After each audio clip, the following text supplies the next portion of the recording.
sentimentul pe care l-are domnul Nicu Constantin. Da, domnul Nicu Constantin are mai multe de spus și eu o să-i dau cuvântul imediat, dar am și eu niște curiozități acum, domnilor. Vă rog frumos să luați un microfon, că am văzut în jurul meu, în afară de doamna Mariana Bara, care nu știu dacă face parte din această etnie, faceți parte? Faceți, da? Deci nu numai studiați, nu numai costumul de dumneavoastră, ca să spun așa. Păi studiez tocmai pentru că sunt armâncă.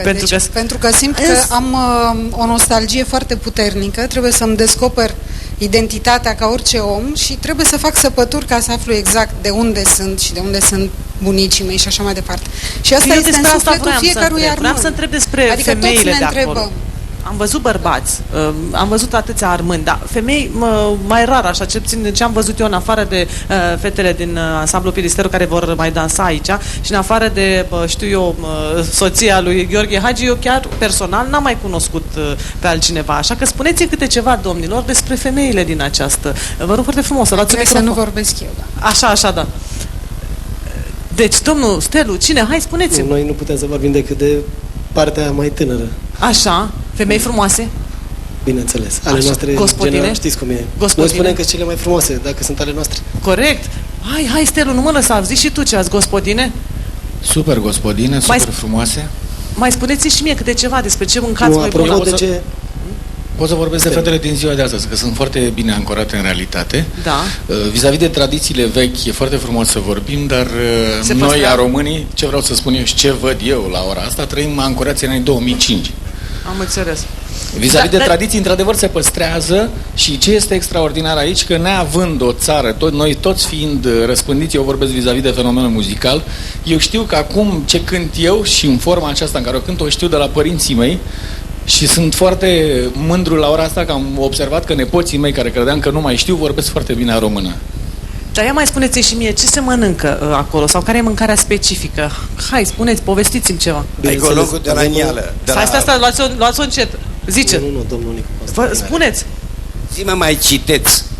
Zic că noi suntem moieri, că să mănâncă da, bineînțeles, fără brânza, lapte, asta e baza. Caș. Caș. Brânza. Așa, ce bun. Mai departe. Asta nu. Pită. Pită. Pită nu înseamnă pâine, ca în românește, înseamnă plăcintă. O plăcintă? De toate tipurile, cu tot felul de umpluturi. Deci asta este o mâncare tradițională și destul de frecvent pregătită în casă. Carnea de miel, care este o specialitate și care se pregătește... Am înghițit în secol. Așa, se apropie Paștele. Piperchi țigărsiti. Ce e ăla?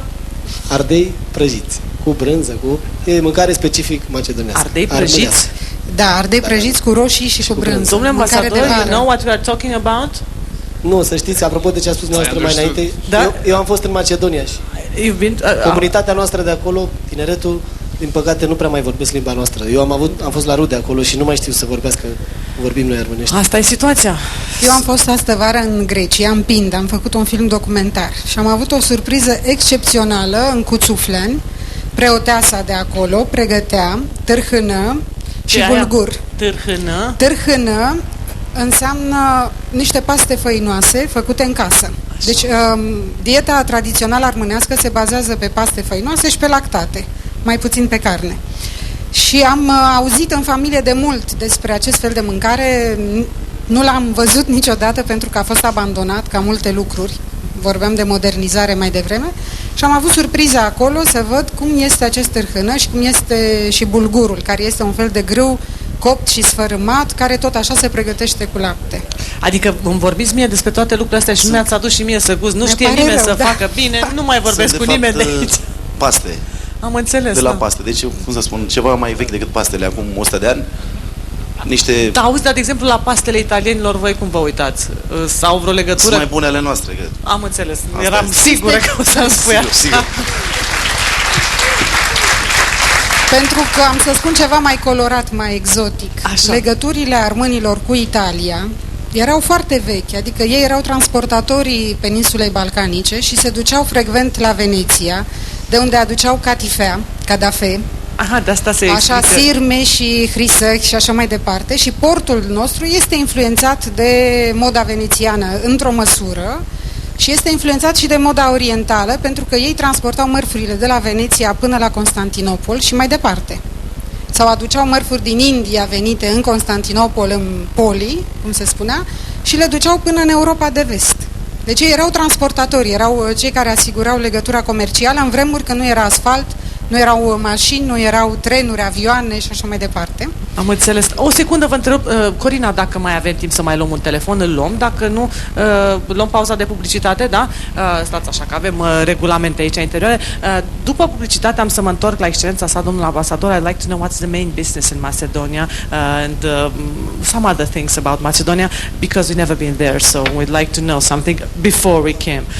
Am să-l mai întreb câte ceva pe domnul ambasador după pauza asta de publicitate, să mai aflăm și noi câte ceva despre Macedonia, să știm, să fim pregătiți, că nu e așa, ați auzit, avem o invitație deschisă, mergem toți acolo și ne întoarcem la discuția noastră cu armânii din studio, dar așteptăm și restul invitaților și nu uitați, 260 0096, începem să dăm cu cadouri în toți cei care urmăresc Duminica în familie.